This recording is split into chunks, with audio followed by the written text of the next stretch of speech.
गुरुवर प्रणाम। गुरुवर प्रणाम। मैं संजय कुमार। थोड़ा विलंब हो गया आज, चूँकि कुछ और कामों में मैं व्यस्त था। ढेर सारे बड़े अच्छे क्वेश्चन आए हैं और आज पूरा interview new education policy and education policies पे ही फोकस रहा। आज सब्जेक्ट से बाहर निकला इंटरव्यू।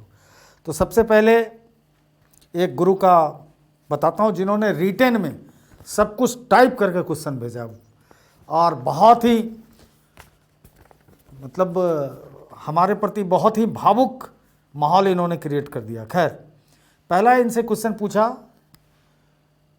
कि आप ये बताइए, आप हिस्ट्री के हैं, और country with no history is the best, comment it.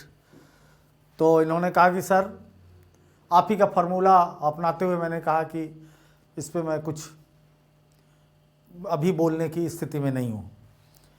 फिर इनसे दूसरा क्वेश्चन पूछा, हिस्ट्री रिपीट्स इटसेल्फ, कमेंट। फिर इन्होंने इसका अच्छा जवाब दिया। अब अगर आप में से किसी हिस्ट्री वाले से पूछता है कि ये country with no history is the best, ये स्टेटमेंट अपने आप में तोड़ के रखा हुआ स्टेटमेंट है। लेकिन अगर आप में से किसी को से पूछता है तो आप स्कैप कर सकते हैं या ठोक के बोल सकते हैं कि इट इज़ क्वाइट इम्पॉसिबल। इतिहास केवल विगत दिनों की घटनाओं का परिदृश्य नहीं है। इतिहास एक प्रक्रिया से बनता है जिसके अंदर सारी चीज़ें होती हैं, पूरी संस्कृति, सभ्यता, सब कुछ पलती है, फलती है, और इतिहास एक कैमरा की तरह उसका ग्राफ करता चला जाता है और वो सीक्वेंस अंत में इतिहास कहलाता है। जब हम हर क्षण, ये अभी वीडियो पढ़ा रहा हूँ, इतिहास बनता जा रहा है। तो देश, कोई भी ऐसा दुनिया में देश नहीं है जिसका इतिहास नहीं है, और कोई भी देश इतिहास के बगैर जीना, इतिहास को मिटा के जीना बिल्कुल वैसा ही है कि आप कहें कि मैं बिना ब्रेड बटर के ज़िंदगी जी लूँगा, बिना पानी पिए जी लूँगा। इतिहास का उतना बड़ा महत्व है। इसलिए बहुत इज्जत से कहना कि सर मैं इस कमेंट से, मतलब इस वाक्य से, इस कोटेशन से मैं सहमति नहीं रखता हूँ। मैं इसके विरोध में आपको ये तर्क देता हूँ कि ऐसा संभव ही नहीं है कि दुनिया में कोई भी ऐसा व्यक्ति है या राष्ट्र है या समाज है जिसका इतिहास ना हो। अगर इतिहास नहीं है तो वो आज अस्तित्व में नहीं रहेगा। आज कहाँ अस्तित्व में हड़प्पा वाले हैं, उनका कोई इतिहास खत्म हो गया, उनका इतिहास लॉक हो गया, पतन हो गया। तो इतिहास का क्या है कि समाज के पतन के साथ इतिहास खत्म होता है, फिर इतिहास थमने का चीज़ नहीं है। इतिहास के अंदर एक आंतरिक गतिशीलता होती है। फिर इतिहास तो पुरुषार्थ की कहानी है, मनुष्य के संघर्ष की कहानी है। उससे डेली वो गढ़ता है, वो चाह के नहीं गढ़ता है, अनचाहे इतिहास की लकीर खिंचती चली जाती है। इसलिए हम इससे बहुत आदरपूर्वक इस बात से असहमति व्यक्त करते हैं। History repeat itself. देखिए, इसमें दो स्कूल हैं और आपको कहना चाहिए कि हाँ, इतिहास अपनी पुनरावृत्ति करता है, रिपीट करता है इटसेल्फ, और लेकिन अधिकांशतः एविडेंस जो बताते हैं कि इतिहास अपनी पुनरावृत्ति नहीं करता है। लेकिन खासकर आज के जो दौर में हम जी रहे हैं, ये उत्तर आधुनिक का वो समय है जिसमें डर लगता है कि इतिहास अपनी पुनरावृत्ति करने को आतुर है। खासकर इन्वायरमेंटल हिस्ट्री के कॉन्सेप्ट में हम इसको ले जाएंगे। पर्यावरणीय इतिहास पे उत्तर आधुनिक में सबसे ज़्यादा काम किया गया है। अब इतिहास पर्यावरण विज्ञान का विषय न रहकर इतिहास का विषय हो गया है।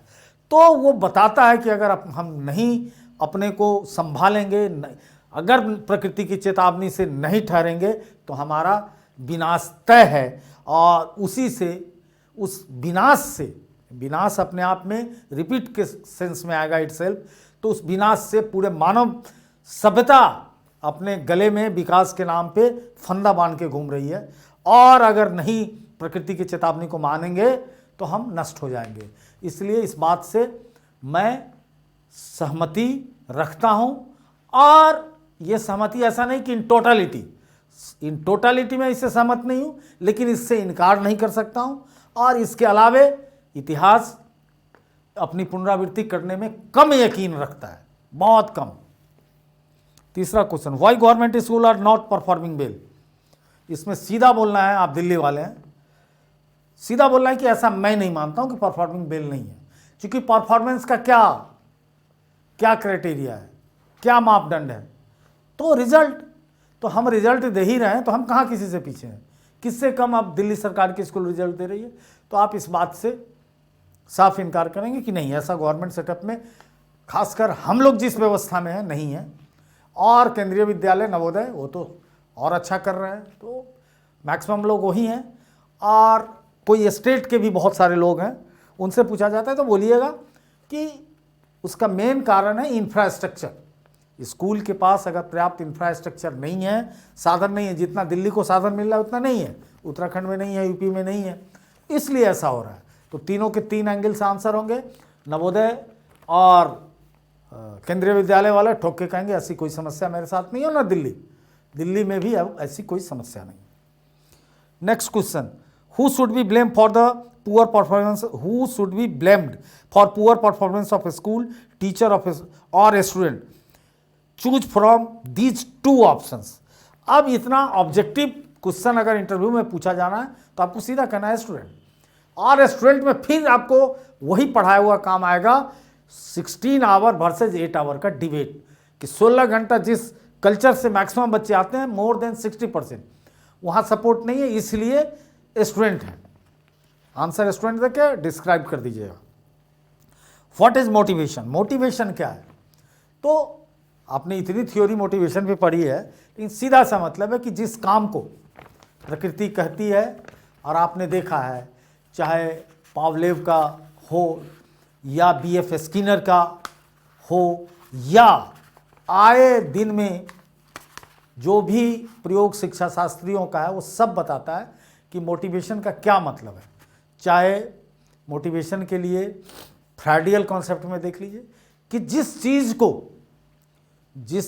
को करने के लिए हम 24 घंटे आतुर हैं, और वो आतुर करने का, हमको ईगर करने की जो प्रेरणा है, डेट इज कॉल्ड मोटिवेशन।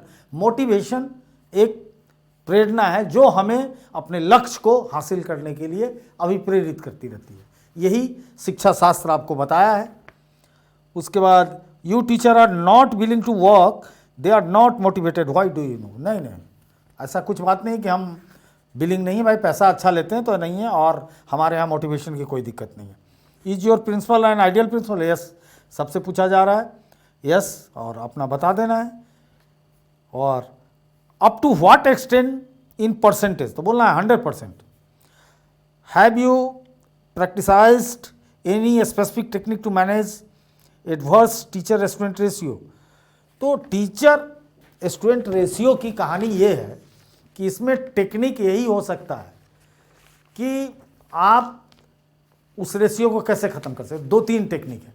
एक तो पीयर लर्निंग टेक्निक हो जाए कि एक बच्चा दूसरे से सवाल जवाब पूछे, आप वहाँ पे एज ए जज रहो, एक दूसरे से सवाल जवाब पूछे, तो चला गया टीचर, और छात्र स्टूडेंट रेशियो की सवाल ही नहीं है कि जो क्लास ख़त्म हुआ, हाँ, एक बच्चा उससे सवाल करे या आप सवाल करें और दोनों में डिस्कशन कराते चले जाए। तो इस ढंग से कम किया जा सकता है, और कोई रास्ता नहीं है। तो जब तक वो मास को इन्वॉल्व करा देना है, जब मास इन्वॉल्व होगा तो उसी को रिसोर्स बना लेना है। अब उसको कैसे रिसोर्स बना सकते हैं, 2 ग्रुप में बढ़ा के डिबेट करा सकते हैं उस टॉपिक पे, मतलब इस ढंग की बात जहाँ स्टूडेंट को आप इन्वॉल्व कर सकें, तो ऑटोमेटिक वो रेशियो की बात ही नहीं रहेगी।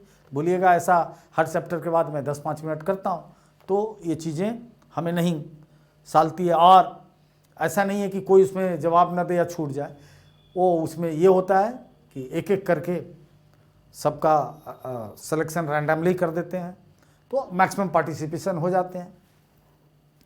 उसके बाद what will do you manage adverse teacher student ratio as a principal. तो जो टीचर के रूप में करेंगे प्रिंसिपल के रूप में भी करेंगे, वही करना है। व्हाट इज़ बेसिक न्यूमरेसी, ठीक है। व्हाट इज़ फंडामेंटल स्टेज, ठीक है, पॉलिसी आ गई। फंडामेंटल स्टेज 5 साल का होता है, बता ही दीजिएगा आप सब। There any provision NEP for foundation, NEP ही तो लाया है उस स्टेज को। How will you keep your staff motivated, positive thinking, democratic situation, जो उन्होंने भी बोला कि हम पॉजिटिव रहेंगे, किसी के प्रति बायस नहीं रहेंगे और डेमोक्रेटिक सेटअप में चलाएंगे तो कोई दिक्कत नहीं। और few of this question are, एक मैम गई, पहले उनके हॉबी से उठा। आज का इंटरव्यू बहुत फैंटास्टिक रहा। आपकी हॉबी क्या है? उन्होंने कहा योग है। तो योग कौन सी योग करती हैं? तो उन्होंने बताया। फिर पूछा अष्टांग योग, बोली मैं नहीं जानती हूँ और कोई जानना ज़रूरी भी नहीं। उन्होंने जो योग किया कि मेरे गुरुजी जो सिखाते हो मैं करता हूँ। सब्जेक्ट पे आ गए और उन्होंने कहा कि योग का मल्टीप्लिकेशन नहीं, योग का योगदान आपके सब्जेक्ट में कैसे? तो मैथ की टीचर नहीं थी, लेकिन उन्होंने कहा addition, subtraction, multiplication, angle and triangle, सारे एंगल से उन्होंने बताया कि योग से इन चीज़ों को हम दिखा सकते हैं। उसका तो एमएड की हुई थी, उनका स्पेशलाइजेशन था मेथड ऑफ नहीं मेंटल हेल्थ एंड हाइजीन, उस पर क्वेश्चन पूछा। फिर उनसे क्वेश्चन पूछा एजुकेशन टेक्नोलॉजी के ऊपर, बहुत अच्छा दिया। फिर इनसे पूछा कि एनईपी 1986 और 2020 में टीचर एजुकेशन पे क्या है। तो सीधी बात है कि 1986 में ही डाइट आया, जिससे प्राइमरी एजुकेशन के टीचर तैयार करने के लिए बहुत सिस्टमेटिक आया। उससे पहले भी ट्रेनिंग होती थी, 1 साल की थी, वो 2 साल की हो गई। और 1986 में 2 बातें हुई हैं, गुरुवर कल मैं लाऊंगा तो देखिए कि डाइट के करिकुलम और कोर्सेज को बदल दिए गए हैं।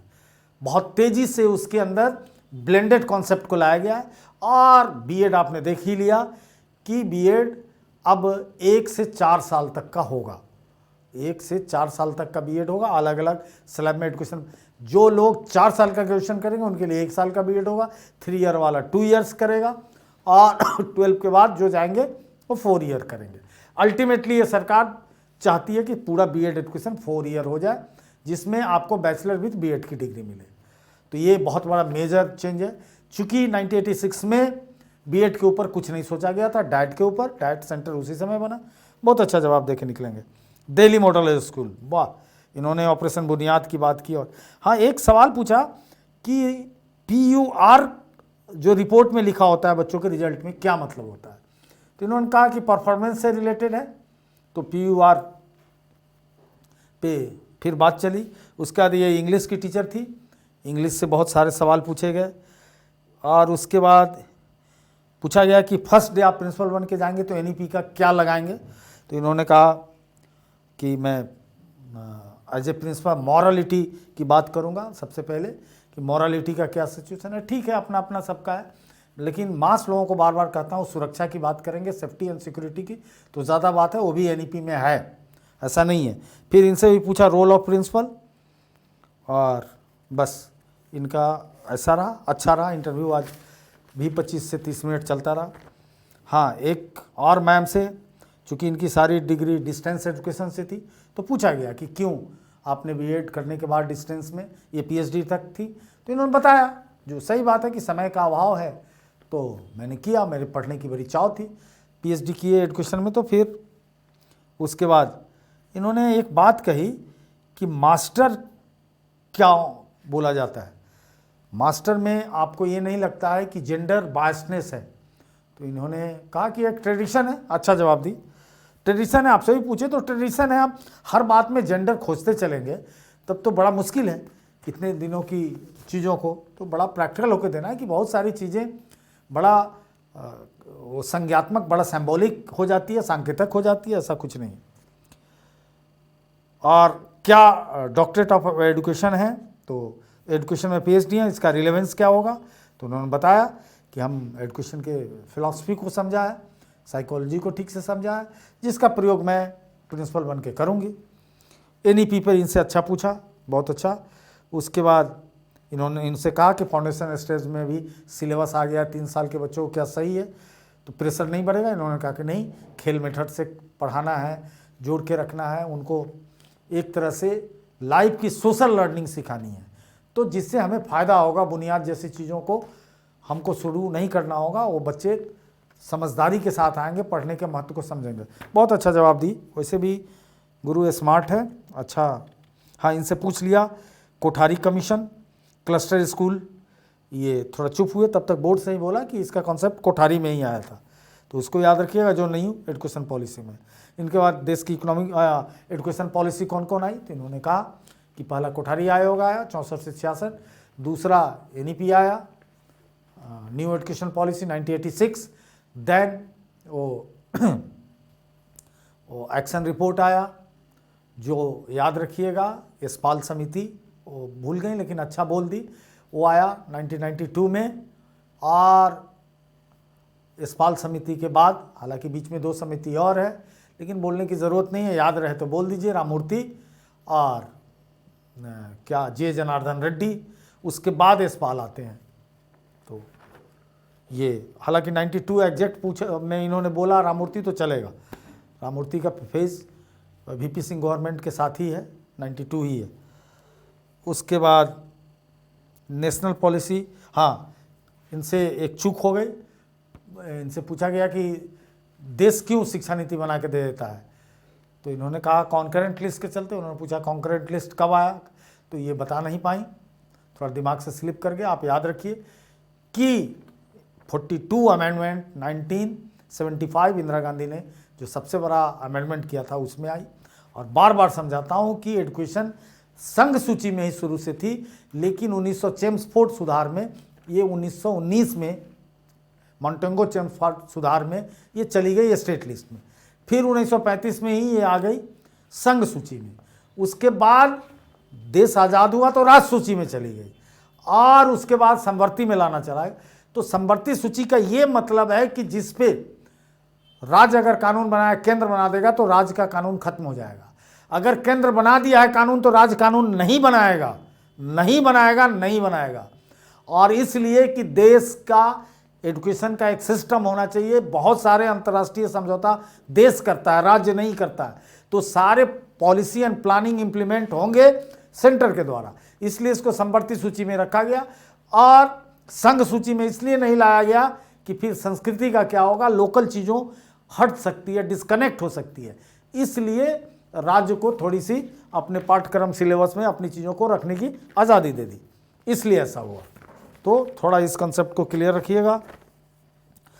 इनसे पूछ भी लिया कि समवर्ती सूची में कब आया, करिकुलम क्या होता है, ये हॉबी से आपकी हॉबी से बच्चों का क्या लाभ है, तो बिल्कुल अगर मेरी टीचिंग हॉबी है, जिसकी जो हॉबी है उससे बच्चों को बिल्कुल लाभ है, जिसकी गार्डनिंग है, तो आपकी हॉबी से बच्चों को क्या लाभ होगा।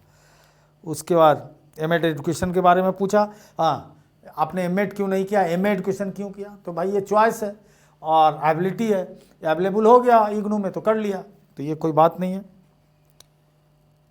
अच्छा moral value, core value, ethical value में क्या अंतर है, तो देखिए कोर वैल्यूज़ जो है वो ऑलमोस्ट सोसाइटी मानती है सबके पास है। कोर वैल्यू से क्या समझेंगे एक लेमैन टर्म में, कि सबके पास एक कोर वैल्यू होता है जिसके द्वारा वो जीवन को जीता है। मॉरल वैल्यू थ्रू एजुकेशन बढ़ाया जाता है, और मॉरल वैल्यू बढ़ेगा, कोरल और मॉरल मिलके आदमी बाई प्रोडक्ट इथिकल बनता है, अंत में वो नैतिक व्यक्ति बनता है। जब मॉरल उसका डेवलप होगा, जो कौन डेवलप कराता है, उसका सबसे बड़ा डेवलप कराने वाला इंस्टीट्यूशन है जिसके आप मालिक होने जा रहे हैं। चूंकि साइकोलॉजी कहती है मेंटल ग्रोथ तो उसका हो गया 85% 5 साल में, तो स्कूल में आता है इमोशनल इंटेलिजेंस के तहत, तो उसमें मॉरल और इथिकल, तो इथिकल बाय प्रैक्टिकल हो जाता है, वो क्यों गलत नहीं करेगा, ठगेगा नहीं किसी को। अब मॉरल उसका कॉन्सेप्ट बनता है, मॉरलिटी कॉन्सेप्ट बनता है, जो उसकी थाती होती है, जो उसकी संपत्ति होती है, जो उसका अर्जित ज्ञान एक तरह का होता है। मॉरलिटी में सब कुछ आता है, टाइम पे उठना, टाइम पे नाखून काटना, एवरीथिंग इज ए मॉरलिटी। जो भी टाइम पे नहाना, टाइम पे होमवर्क करना, टाइम पे नाश्ता करना, खाना, everything under the umbrella of morality. और मॉरलिटी का एक्सप्रेशन है, that is the ethics, ethical behaviour, ethical attitude, ethical patterns of life. और कोर वैल्यू के साथ लोग आते हैं। बहुत सारे चीज़ें हैं जिसको आप समझ सकते हैं कि कोर वैल्यू क्या है। कोर वैल्यू में समहाउ बायोलॉजिकल चीज़ें भी हैं जो इनकलकेट होके आती है बाय नेचर्स। कोर वैल्यू रोना, हंसना, कानना, रोना, हंसना, चिल्लाना, ये सारी चीज़ें, मजाक करना कोर वैल्यू है जो सब में होती है। हर कोई रोना जानता है, हर कोई गाना जानता है, गला अच्छा हो या अलग बात है। इंडिपेंडेंट चार्ज, आपके पास क्या क्या है, आप अपने स्कूल में क्या चेंज करेंगे जाके, तो बहुत शानदार रहा तीनों का। और आप लोगों से सादर आग्रह है कि इंटरव्यू को बार बार देखिए और लिखिए उसको, लिखते नहीं हैं, देखते नहीं हैं, जब भी टाइम मिले सुनते रहिए। तो हालांकि इसमें कुछ भी नहीं पूछा, आप सब तो हमारे साथ ही बहुत दिन इंटरेक्ट किए हैं, एक भी ऐसा चीज़ नहीं है जहाँ पे हम लोगों ने आपको प्रकाश नहीं डाला था, आपको ट्रेनिंग नहीं दी थी, आपको पढ़ाया नहीं था। तो आप बहुत अच्छा कर रहे हैं। फ़र्क इतना है कि हमें भी आपकी तरह अपनी कैरियर बनानी है, तो हम भीतर तक हम घुसते हैं और इंटरव्यू की एक सीमा होती है, इसलिए आप परेशान मत होइए। आप लोग खूब अच्छे से तैयारी कीजिए और इस वीडियो को लाइक कीजिए और लोगों को बताइए। एक आवश्यक सूचना, वाइस प्रिंसिपल में जो लोग डाल रहे हैं, कोई दिक्कत है ऐप में, तो हमारे ऑफिस में मनीष जी को फ़ोन करके उनसे हेल्प ले सकते हैं। उसमें एडमिशन चालू है, बहुत जल्दी उसके क्लास शुरू हो जाएंगे और प्राइस भी बढ़ेंगे, इसलिए बाद में मत कुछ कहिएगा। इसलिए आशा है कि जल्दी से जल्दी आप एडमिशन लें, आपका भी सब कुछ चालू करें। जल्दी हो गया आपका भी इंटरव्यू, टाइम नहीं मिलेगा, फिर मुझे दिक्कत होगी। जय हिंद।